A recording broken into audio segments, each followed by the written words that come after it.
EA's NHL series were the definitive hockey games of the 16-bit era, much like how Electronic Arts did the same for football games with Madden. The NHL games went through a similar path of evolution as Madden did in terms of acquiring licensing for authentic names and images, updating graphics and animation, and enhancing the game with new features.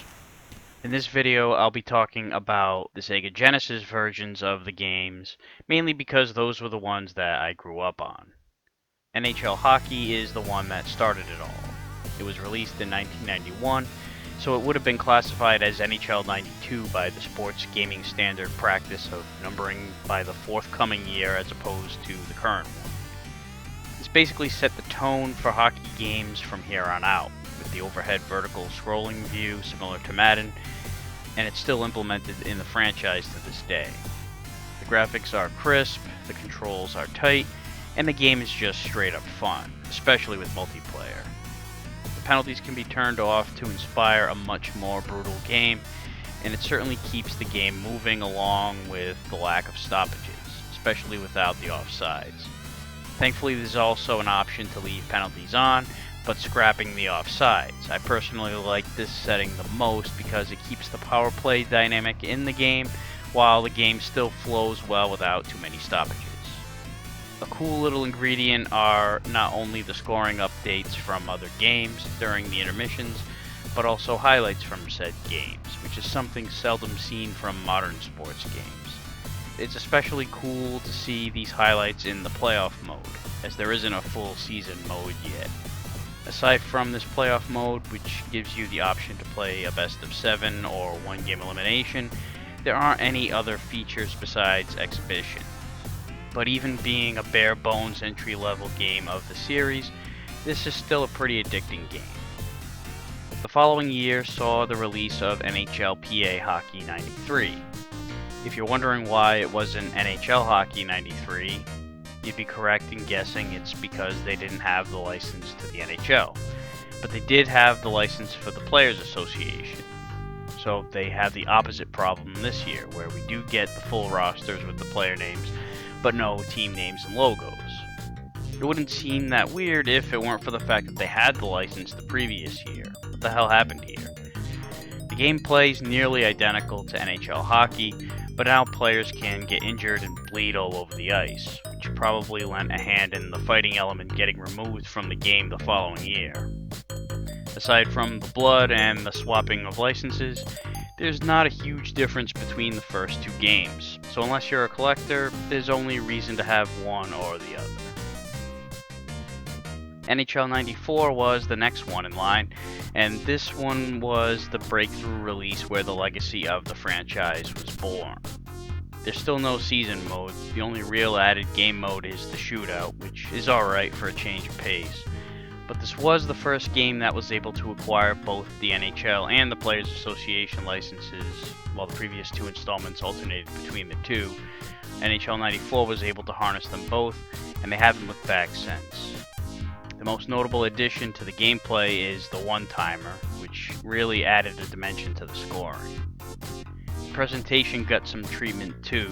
There are actual photos of the players, which adds a personal touch, as well as a pre-game matchup screen. There's more organ music, including some selections that are assigned to specific teams, and hot and cold streaks. One thing that's unfortunately been taken away this time around is the fighting. The NHL was worried about putting out a violent image, so they pushed for the fighting to get banned. What a crock of shit. NHL 94 is kind of the culmination of a trilogy. With the exception of the bells and whistles that have been added, and the one that was removed, the game plays very much like the last two games. That's not to say that NHL 94 is overrated, it's the best of the bunch. It's more like the previous two are underrated. NHL 94 is fantastic, but it's highly regarded as one of the best sports games of all time, and the first two are basically forgotten gems that faded into obscurity. When if you really look at it, NHL 94 is really not that much better than its predecessors. Like I said though, it is the best game in the series up to this point, and as far as a pure hockey game, just strictly looking at the product on the ice and nothing else, it's the best one in the 16-bit era. Only flaw is the lack of fighting. Now, the first two sequels tweaked the original until it was essentially perfectly fine-tuned, but there wasn't much added in each game as far as game modes go. NHL 95 came along and just loaded up on options. Finally, you're able to play through a full season, player stats are tracked, you can cut players and sign free agents, trade players between teams, and create custom players. I distinctly remember this being the first game that I ever played that had this feature, and it blew me away. I'm big on customization, and for me, this is where it all got started. As far as the gameplay itself, well, the one noticeable difference is the speed. It's definitely faster, but that's not necessarily a good thing. One of the more difficult things to get used to in all of these games is switching to your off-screen defenseman and properly positioning him in front of your oncoming opponent. When the game is faster, it's a lot harder to pull this off because you don't have as much time to determine where your guy even is and then react. But I wouldn't say that it's a major detriment to the game. It's still not too fast. We'll see that in later games in the series. But I do prefer the speed of the previous 3 games. There's still no fighting, but now the injuries can really be a factor, at least in the season mode, because a guy can be out for multiple games, although this won't affect the exhibition games. Per usual, there's no major overhaul in terms of graphics. The rough edges are smoothed out a little, there are some new animations, and the interface has been updated to a sleeker look. They did take away the highlights from the other games, which would have been welcome as hell for the season mode. I mean, it was cool for the playoff mode in previous games, but it would have carried more weight to see what's happening with another team that you're having a race for the top of the division with, for example. Overall, I find this installment to be massively underrated. I know I mentioned NHL Hockey and NHLPA 93 as being underrated too, but that's just due to how similar they are to the granddaddy of 16-bit hockey in NHL 94. NHL 95 is underrated for introducing a lot of the features that are very much essential to any hockey game to this day. NHL 96's menu music is 2 Unlimited's Get Ready for This, so we're already off to a bad start.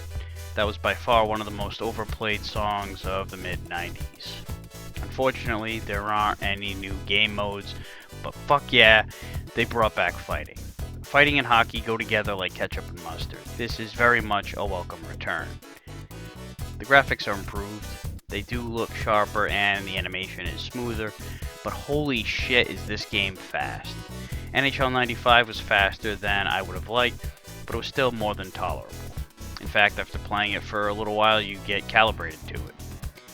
But NHL 96 takes that up to a whole new level, and it really takes a toll on the quality of the game overall. It's certainly not unplayable by any stretch of the imagination. It's actually quite fun for a multiplayer arcade-style balls-to-the-wall free-for-all. But it's not the optimal hockey experience, especially if you lean toward the simulation side of things. The aforementioned issue with lining up your defenders in a faster-paced game is at the forefront here. I imagine a lot of people rely on the CPU drones for this shit. It's still a good game, but it's definitely a step down from NHL 95. NHL 97 was the first game to be released on 32-bit consoles, as there was a PlayStation version, so as you'd imagine, there wasn't a huge effort put into the Genesis version. In fact, it's basically the same game with a different menu, music, and updated rosters.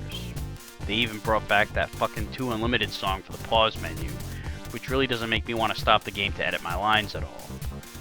There is a skills challenge mode which gives you a few mini-game competitions like accuracy challenge, puck speed, etc. These are okay, but it doesn't take too long before you want to play a real game. NHL 97 maintains the flaws of its predecessor, and more or less adds nothing to the table. So while it's still a very playable game, there's absolutely no reason to own it unless you don't have 96. Now, while NHL 97 was essentially a carbon copy of its predecessor, NHL 98 pulls off the same shit. It even has the same fucking music as NHL 97. And for the third goddamn year in a row, that 2 Unlimited song is here, once again in the pause menu, as this is a complete replica of NHL 97, which as previously mentioned was a hack in and of itself. Of course, this is the second year in a row that the game came out on 32-bit consoles. although Nintendo 64 still didn't have one. That would come out the following year.